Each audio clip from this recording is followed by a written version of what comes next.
Salam, selamat malam Bapak Ibu Saudara kasih Tuhan. Sebelum kita masuk dalam doa, mari kita bersama-sama membaca dan merenungkan firman Tuhan. Malam hari ini kita renungkan dari Ibrani 9 ayat 1 sampai 10. Saya bacakan yang demikian. Tempat kudus di bumi dan di sorga. Memang perjanjian yang pertama juga mempunyai peraturan-peraturan untuk ibadah dan untuk tempat kudus buatan tangan manusia.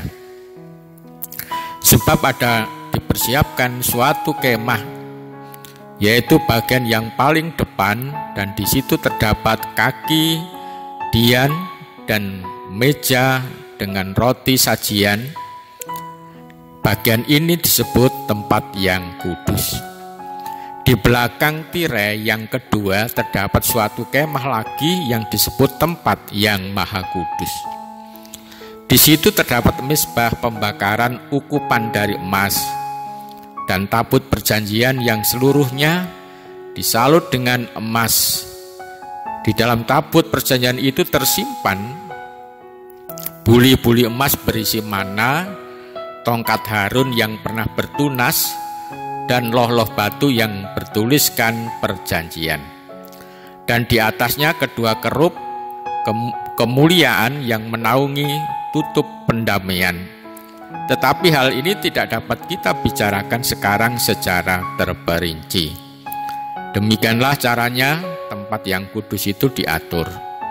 Maka imam-imam senantiasa masuk ke dalam kemah yang paling depan untuk melakukan ibadah mereka.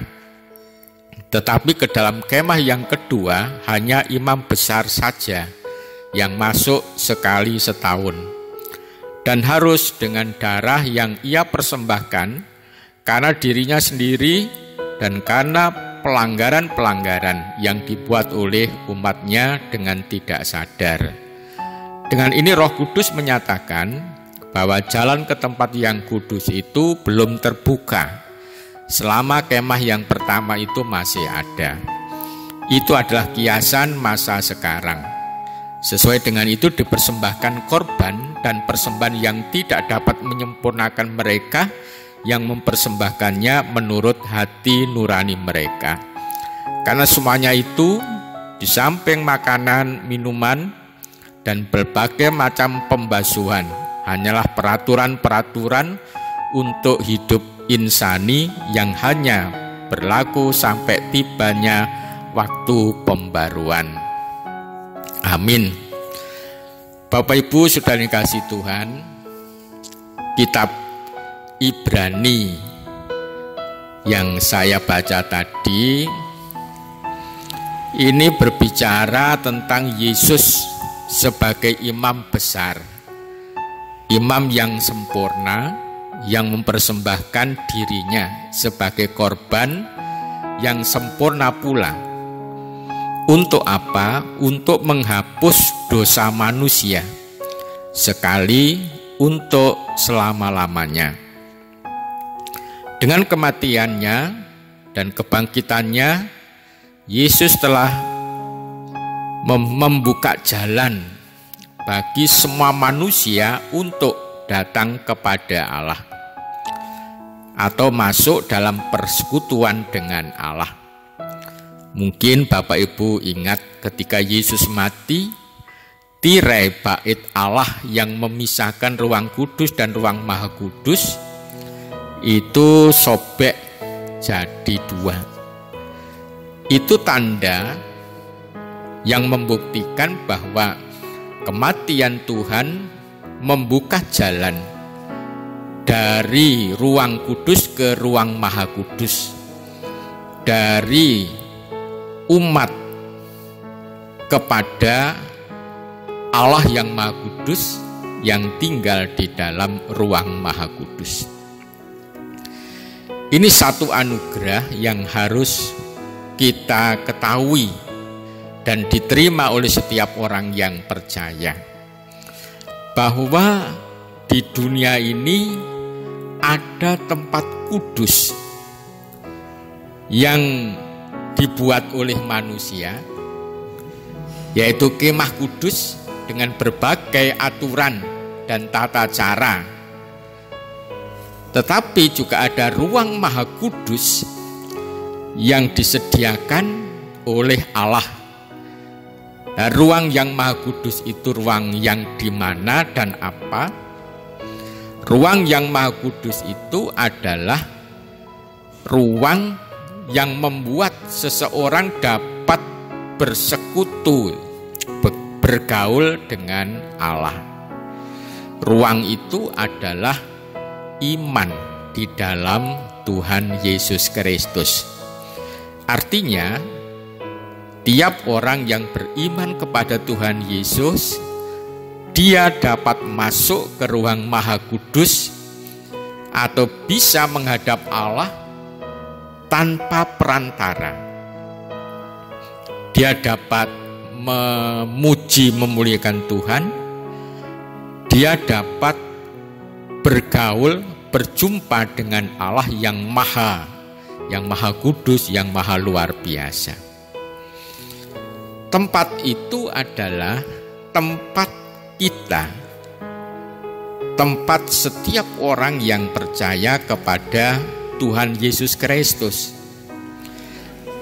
Bapak, Ibu, dan saya hari ini juga sebenarnya ada di dalam ruang maha kudus, ada bersama dengan Allah oleh karena iman kepada Tuhan kita Yesus Kristus. Untuk itu, sesungguhnya kita hidup di wilayah pemerintahan Allah atau wilayah kerajaan Allah karena oleh iman kepada Tuhan Yesus Kristus. Karena kita hidup dalam wilayah Allah, kita harus mengikuti aturan yang diberikan Allah kepada kita, yaitu mengasihi Allah dan mengasihi sesama, dan sekaligus menjauhi perbuatan-perbuatan yang mendatangkan kematian atau melakukan perbuatan-perbuatan yang mendatangkan kehidupan. Perbuatan yang mendatangkan kematian itu adalah perbuatan yang didasari oleh nafsu kedagingan. Nafsu yang membuat kita sering marah. Rasul Paulus menggambarkan di dalam Galati 5 ayat 20, ayat 19, ayat 20 dan 21. Yaitu percabulan, kecemaran, hawa nafsu, dan sebagainya. Nanti bisa dibaca sendiri. Itu adalah perbuatan-perbuatan yang mendatangkan kematian. Tetapi perbuatan yang mendatangkan kehidupan, Rasul Paulus merinci, menjelaskan di dalam ayat 22. Tetapi buah roh ialah kasih, sukacita, damai sejahtera, kesabaran, kemurahan hati, kebaikan, kesetiaan, dan seterusnya. Nanti bisa dibaca sendiri. Perbuatan-perbuatan itu yang mendatangkan kehidupan bagi dirinya dan kehidupan bagi orang lain. Dan perbuatan-perbuatan yang mendatangkan kehidupan itu adalah perbuatan yang memang dikehendaki oleh Allah. Untuk itu, Bapak, Ibu, Saudara dikasih Tuhan, jauhilah perbuatan yang mendatangkan kematian. Mengapa? Karena Bapak, Ibu, dan saya sedang hidup bersama dengan Allah. Wilayah kehidupan kita adalah wilayah persekutuan dengan Allah, sehingga kita mengikuti apa yang dikatakan oleh Allah atau firman Allah.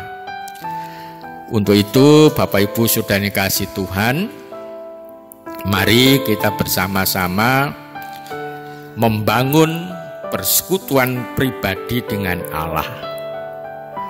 Membangun persekutuan pribadi dengan Allah itu tidak selalu dalam bentuk doa, ibadah, atau yang lain, tetapi setiap kehidupan kita, setiap langkah yang kita lakukan, atau ketika kita bekerja, kita sedang hidup bersama dengan Allah.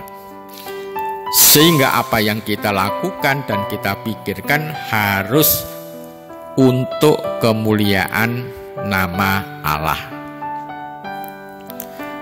Kalau begitu, kalau saya bekerja, berarti bekerja dengan baik, dengan disiplin, dengan tertib dan semangat yang luar biasa, dan menjauhkan segala sesuatu yang tidak baik. Itulah Bapak Ibu, hidup di dalam wilayah Allah atau hidup di dalam kekudusan Allah harus menjauhi perbuatan-perbuatan yang membuat kematian, tetapi harus melakukan perbuatan-perbuatan yang mendatangkan kehidupan. Tuhan memberkati. Selamat berdoa.